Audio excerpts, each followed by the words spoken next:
যিটো এক্সিডেণ্ট হ'ল ঘপককৈ আচলতে ৰাইজৰ আশীৰ্বাদ থাকিলে, মা দেউতাৰ আশীৰ্বাদ থাকিলে, ভগৱানৰ যেতিয়া আশীৰ্বাদ থাকে, আয়ুষত চাউল থাকে, তেতিয়া একোৱেই বেয়া হ'ব নোৱাৰে। মোৰ মানে অশান্তি লাগি আছিলে সেই 1 তাৰিখটোৰ দিনটোৰ পৰা। বিভিন্ন মাধ্যমেৰে সকলোৱে খবৰ লৈ আছে, সকলোৱে খবৰ ল'বলৈ চাইছে। বহুতো হস্পিটেলত মানুহ গোট খালে মোৰ ওচৰলৈ আচলতে লগ কৰিবলৈ আহিছিল, কিন্তু মোৰ লগ ধৰিবলৈ নিদিলে।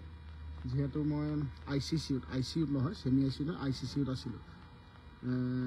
অবজাৰ্ভেশ্যনৰ কাৰণে ৰাখিছিলে। তালৈ মানে বহুত মইতো পূৰা চেঞ্চতে আছোঁ, কথা পাতিব পৰা অৱস্থাতে আছোঁ, কিন্তু বাকী পেচেণ্ট আছে তাত। এই পেচেণ্টসকলৰ দিগদাৰ হয় বুলি আৰু ময়ো ক'লোঁ পেচেণ্টসকলৰ অসুবিধা হ'ব বুলি। সেইকাৰণে তালৈ মানুহ অহাটো অলপ বন্ধ কৰি দিলে, অকল মোৰ ভাইটিকে দিলে।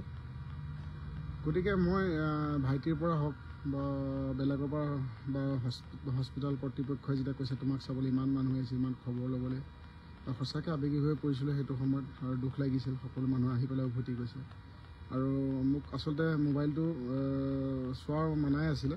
মই তেতিয়াৰ প্ৰথম দিনাখনৰ পৰাই কথা পাতিব পৰা হৈ আছিলোঁ যদিও ডক্টৰে মোবাইল ল'বলৈ দিয়া নাছিলে। আজিতো 1 তাৰিখ, আজি 8 তাৰিখ ন? আজি 8 তাৰিখ, 8 দিন হ'ল। এসপ্তাহৰ পিছত মই মোবাইলটো লৈছোঁ।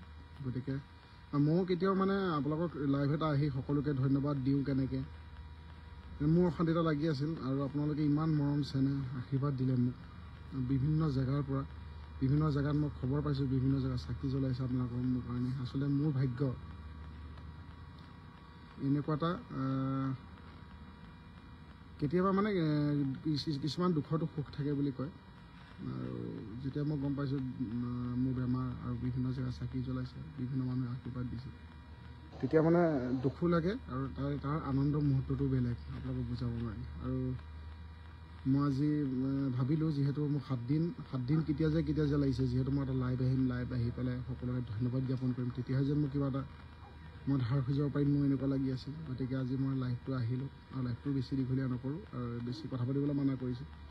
আৰু গোটেই চিটুৱেশ্যনটো অলপ পেনিক হৈ গ'ল, মানে গোটেই কথাটো হৈ গ'ল নিউজতো হওক আৰু সংবাদ মাধ্যমত মানে এনেকৈ ঘপককৈ আচলতে নিউজটো এনেকৈ দি দিলে যে মই শ্বুটিং কৰি আছিলোঁ, শ্বুটিঙত ঢলি পৰিলোঁ।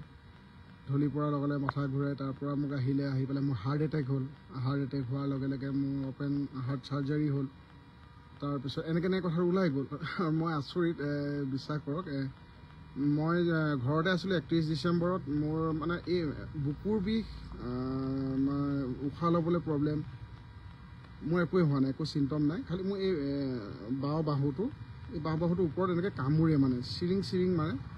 মই ভাবিছোঁ কি হৈছে, সেইটো কাৰণে মই হেল্থ চিটিত মোৰ চিনাকি আছে দাদাহঁত, আৰু হেল্থ চিটিত মই ফোন কৰিলোঁ দাদাহঁতক। আহিলে মোক ECG কৰালে। তাৰপিছত ঘপককৈ মই গম পালোঁ যে কিবা হাৰ্ট ৰিলেটেড কিছুমান মানে এনেকৈ ক'লে। মই ভালকৈ বুজি পোৱা নাই, কথা পাতি আছে ভাইটিহঁতৰ মুখত গম পাইছোঁ অলপ ভয় খাইছে ভাইটিহঁতে। দাদা আছিলে, অংকুৰ দা আছিলে। তাৰপিছত মই বোলো কথাটো আচলতে এইবিলাক ক্ষেত্ৰত মোৰ অলপ সাহসটো বেছি, কাৰণ মাৰ লগত মই বেছি ঘূৰি ফুৰোঁ। কি হৈছিল তেনেকৈ কওঁতে, যিহেতু মই নুই কৰা নাই, বেমাৰটো হৈছে, কিন্তু সেই যে মানে ধৰক শ্বুটিঙত ঢলি পৰাৰ পিছত মানে মোৰ চেঞ্চ নাই, তেনেকৈ মোৰ শ্বুটিঙৰ পৰা লৈ আহিল তেনেকৈ কোনো কথা নাই। মই নিজে নগাঁৱৰ পৰা আহিছোঁ, নগাঁৱৰ পৰা আহি গুৱাহাটীত মই ট্ৰিটমেণ্ট কৰাইছোঁ। তাৰপিছত যেতিয়া হেৰি হৈছে, এনজিঅ'গ্ৰাফি এটা মোক কৰাইছে, কোনো অ'পেন হাৰ্ট চাৰ্জাৰী কৰা নাই। এইটো মানে অলপ আচলতে ৰৌটোকে ঢৌটো বুলি আমাৰ অসমীয়াত কথা আছে, তিলটোকে তাল হয়, ৰৌটোকে ঢৌটো হয়। তাৰপিছত 2 দিন মোক 48 ঘণ্টাৰ কাৰণে মানে মই বাচোঁ নে নাবাচোঁ ঠিক নাই। গতিকে এটা ক্ৰিটিকেল কণ্ডিশ্যনত আছে 48 ঘণ্টাৰ কাৰণে। আৰু মই যোনে কৈছে বা কেনেকৈ ওলাইছে মই সেইটোলৈ সোমাই নাযাওঁ। মানে মই খালি এটা কথাই কওঁ যে সেই 48 ঘণ্টাত মানে যিসকল লোকে সঁচাকৈ মোক ভাল পায়, বা মোৰ ঘৰৰ মানুহখিনি, মোৰ পৰিয়ালৰ মানুহখিনি হওক, মোৰ শুভাকাংক্ষীখিনি হওক, তেখেতসকলে কি এটা অৱস্থা হ'ব।